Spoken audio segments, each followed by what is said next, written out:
Shalom, damai sejahtera bagi umat Tuhan di mana saja Anda berada. Mari kita merenungkan kasih Tuhan. Kita berdoa. Bapa yang baik, terima kasih Tuhan untuk penyertaan-Mu kepada kami. Saat kami akan membaca merenungkan firman, memohon kuasa Roh Kudus menuntun kami, sehingga kami mengerti maksud Tuhan. Terima kasih Tuhan, dalam nama Yesus Kristus kami sudah berdoa. Amin.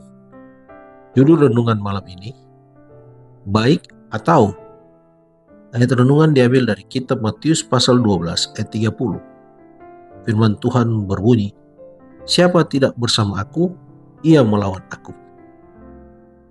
Iblis terus-menerus berusaha mengalahkan umat Allah dengan menghancurkan tembok-tembok pemisah yang memisahkan mereka dari dunia ini. Israel kuno terbujuk melakukan dosa pada waktu mereka memberanikan diri mengadakan hubungan yang terlarang dengan bangsa-bangsa kafir.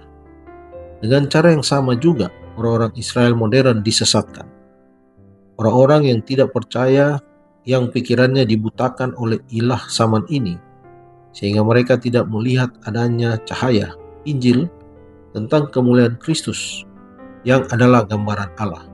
Dicatat dalam 2 Korintus pasal 4 ayat 4. Semua yang bukan pengikut-pengikut Kristus yang sejati adalah hamba-hamba iblis.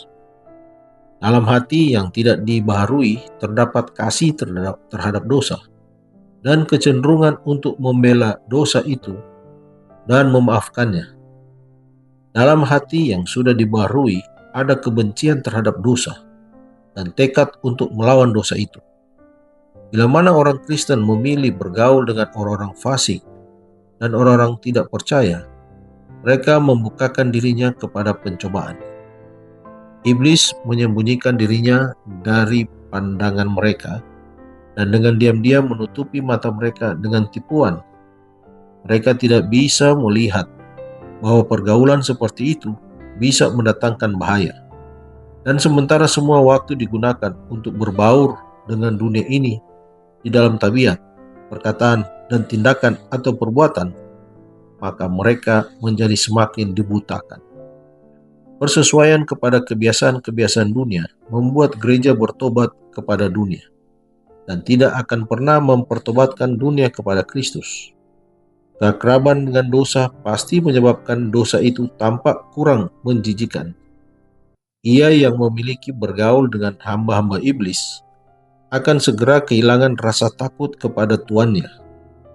Bila mana dalam tugas kita menghadapi pencobaan, sebagaimana Daniel di istana raja, kita boleh merasa pasti bahwa Allah melindungi kita.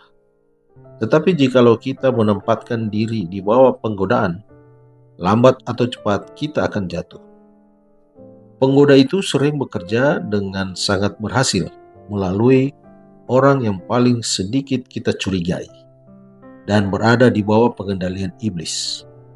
Pemilik talenta dan pendidikan dikagumi dan dihormati, seolah-olah kemampuan ini dapat menggantikan ketidaktakutan kepada Allah atau untuk menyanggupkan manusia berkenan kepada Allah. Bakat atau talenta dan pendidikan memang dianggap sebagai karunia Allah. Tetapi kalau karunia itu dibuat menggantikan kesalehan, bila mana kemampuan ini membuat orang jauh dari Allah yang seharusnya membawa orang lebih dekat kepadanya, maka bakat, talenta, dan pendidikan itu akan menjadi kutuk dan jerat. Pendapat yang tersebar luas mengatakan bahwa semua yang tampak sopan atau kehalusan budi bahasa dan tingkah laku dalam berbagai hal berhubungan dengan Kristus. Ini adalah suatu kekeliruan besar.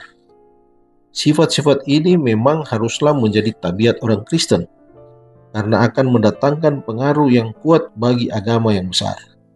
Tetapi, sifat-sifat itu haruslah diabdikan kepada Allah. Atau, kalau tidak, itu juga dapat menjadi alat ampuh bagi kejahatan. Dikutip dari buku Alfa dan Omega jilid 8 halaman 533-534. Mari berdoa. Bapa di surga, kami berterima kasih Tuhan, Engkau telah memelihara kami sepanjang hari ini.